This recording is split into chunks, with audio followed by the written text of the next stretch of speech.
पाकिस्तान की इकॉनमी में एक बड़ी अहम और वाज़ेह तब्दीली आ रही है और रवायती एक्सपोर्ट्स के मुकाबले में अब सर्विसेज, जिसमें ख़ास तौर पर आईटी एक्सपोर्ट्स बहुत तेज़ी के साथ उभर रही हैं। फिस्कल ईयर 2026 के पहले 8 माह में सर्विसेज एक्सपोर्ट्स में 18% से भी ज़ायद का इजाफा इस बात का एक बड़ा वाज़ेह सबूत है कि अब इकॉनमी आहिस्ता आहिस्ता डिजिटल और नॉलेज बेस्ड मॉडल की तरफ जा रही है। स्टेट बैंक ऑफ पाकिस्तान के मुताबिक जुलाई से फरवरी सर्विसेज एक्सपोर्ट्स 6.46 अरब डॉलर तक पहुँच चुकी हैं। पिछले साल के अगर इसी अरसे में हम फिगर देखें तो ये 5.46 अरब डॉलर था, यानी पूरा 1 अरब डॉलर का इसमें इजाफा हुआ है, जहां दूसरी एक्सपोर्ट्स हमें कम होती नजर आ रही हैं। अब इस तरक्की का सबसे बड़ा जरिया टेलीकॉम के साथ कंप्यूटर और इंफॉर्मेशन सर्विसेज हैं। ये शोबा अकेला 2.97 अरब डॉलर कमा चुका है, जो कि कुल सर्विसेज एक्सपोर्ट्स का तकरीबन 46% बनता है। अब ये एक बड़ा वाज़ेह सिग्नल है कि पाकिस्तान की इकॉनमी में अब IT बुनियादी एक्सपोर्ट ड्राइवर बन चुकी है। अगर फरवरी में माहाना बुनियाद पर 7.3% की हमने कमी होते देखी, लेकिन अगर हम एनुअल बेसिस पर देखें तो इस सेक्टर में 16.89% का इजाफा देखने में आया, जिससे पता चलता है कि ट्रेंड प्रोग्रेसिव है।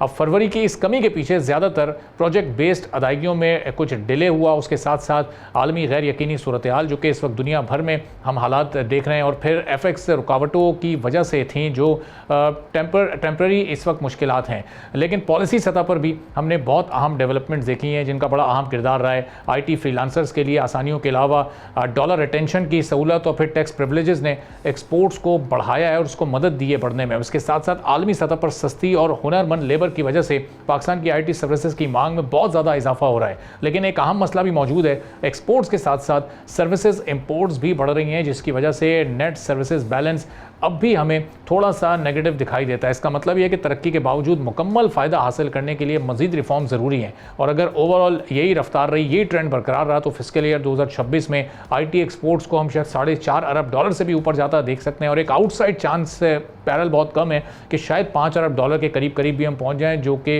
पाकिस्तान के लिए एक नया फॉरेन एक्सचेंज रिसोर्स बन सकती है। और एक्सपोर्ट पाकिस्तान की ओवरऑल एक्सपोर्ट्स में इसकी 13 से 14% बल्कि 15% के करीब इस वक्त के IT एक्सपोर्ट्स का हिस्सा बन चुका है, और ये ग्रेजुअली बढ़ भी रहा है। अब कैसे इसमें मजीद इजाफा किया जा सकता है, क्योंकि ओवरऑल पाकिस्तान की एक्सपोर्ट्स तो ज़ाहिर है मुश्किलात का शिकार हैं और एक जगह पर रुकी हुई हैं। सज्जाद मुस्तफ़ा साहब चेयरमैन पाशा के हमारे साथ मौजूद हैं, उनसे इस बारे में मजीद गुफ्तगू करेंगे। सज्जाद साहब, ज़ाहिर है ओवरऑल पाकिस्तान की सर्विसेज एक्सपोर्ट्स और फिर उसमें IT का एक बड़ा ही फाल किरदार है, और यही हमारी एक्सपोर्ट्स को लेकर आगे बढ़ रही हैं। तो इस वक्त दुनिया भर की जो सूरत हाल है, ये डायलॉग हमने होते देखे जंग को रोकने के लिए अभी मजीद भी ये डायलॉग्स होने हैं, उससे थोड़ी सी तलखी कशीदगी कम हो सकती है।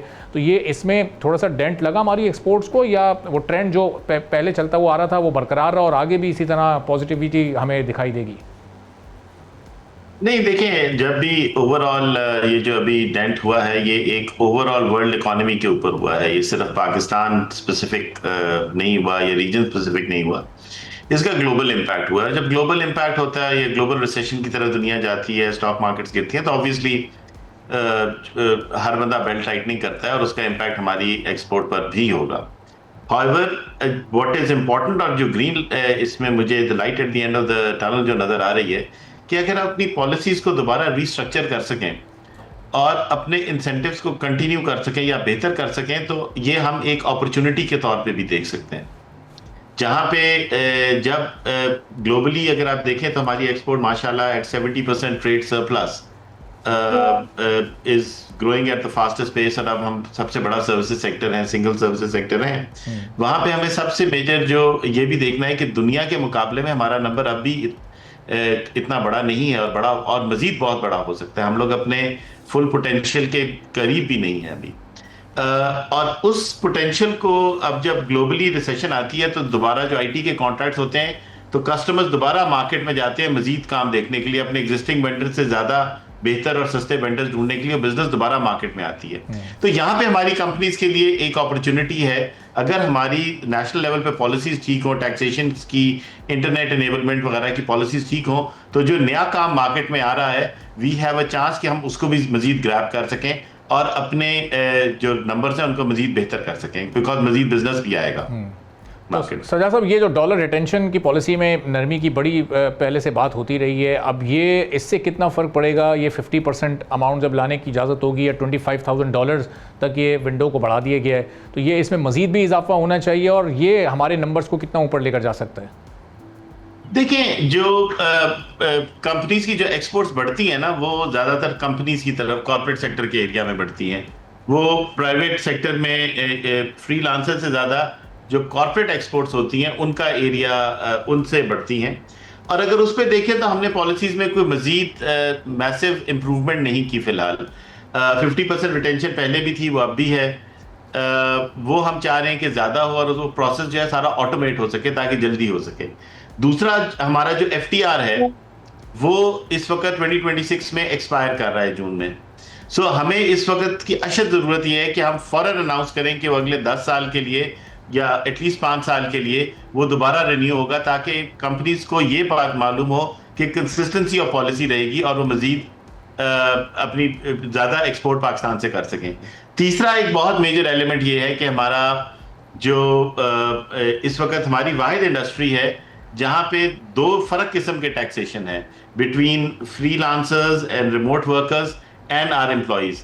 तो वो जो हमारी डिस्क्रिपेंसी है, उस डिस्क्रिपेंसी को रिमूव करना बहुत जरूरी है, बिकॉज दैट डिस्क्रिपेंसी जो है हमारे ग्लोबल कंपेटिटर्स को एक एज दे देती है ओवर द कंपनीज।